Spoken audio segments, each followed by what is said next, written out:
আপনার হাজবেন্ডের পরিপূর্ণ শান্তি প্রয়োজন, তাহলে সে সুস্থ হবে। এই নেন ঘুমের ওষুধ। এটা থেকে কখন খাওয়াবো? এটা আপনি খাবেন।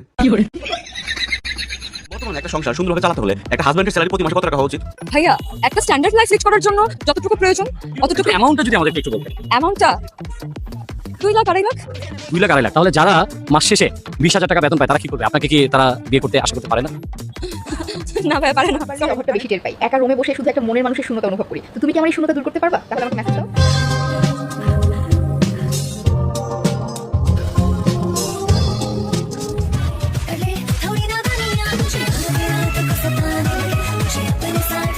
ভালোবাসা ফিলিংটাই এরকম, অত সাথে বেবে হয়, ব্যাস হয়ে যায়। কোন টাইপের বেহায়া হলে মানুষ যার নামে বদনাম করে আবার তার সাথে গিয়ে আলগা পিরিত করে, খাতির করে, মানে হাস্যখানা ব্যাপারটা।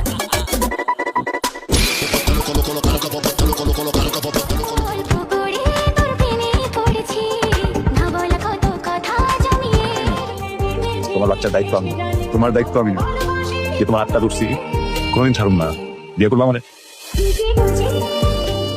আমি কারোর প্রিয় হতে পারিনি, না ঘরের না বাইরের। আমি আমার একটা ডায়েরির কথা লিখে রাখছিলাম যে আজকের এই দিনটা আমি জীবনে ভুলব না, কিন্তু ওই কথাটা কিসের জন্য যে লিখছিলাম আমি সেটা মনে করতে পারতেছি না। সব ছেলেরা মেয়েদের শরীর চায় না ভাই। কিছু কিছু আম্মুর ছেলেও আছে যারা শরীর না দেখেও শুধুমাত্র একটু ভালোবাসে, একটু কথা বলেও সারাটা জীবন কাটিয়ে দিতে পারে। নতুন লোক কারে আনতে চাও? আমি দাঁড়াবো। হ্যাঁ, আমি দাঁড়াবো। তুমি দাঁড়াবা? আমি সরকার। কথা কি জানেন? এই পৃথিবীর সবচেয়ে মূল্যবান সম্পদ হলো জ্ঞান, সবচেয়ে শক্তিশালী অস্ত্র হলো ধৈর্য, শ্রেষ্ঠ নিরাপত্তা হলো বিশ্বাস, সবচেয়ে কার্যকরী টেকনিক হলো হাসি, এবং সবচেয়ে বড় শক্তি হলো আমার মতো ওই বালিশটা আমাদের বাসায় নাই যেটা দিয়ে মারপিট করলে পালক উড়ে উড়ে পড়বে।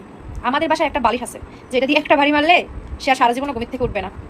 মেয়েদেরকে মহান আল্লাহ কি রহস্যময় চরিত্র করে দুনিয়াতে পাঠিয়েছেন। ওরা কান্না করবে কিন্তু ভুল স্বীকার করবে না।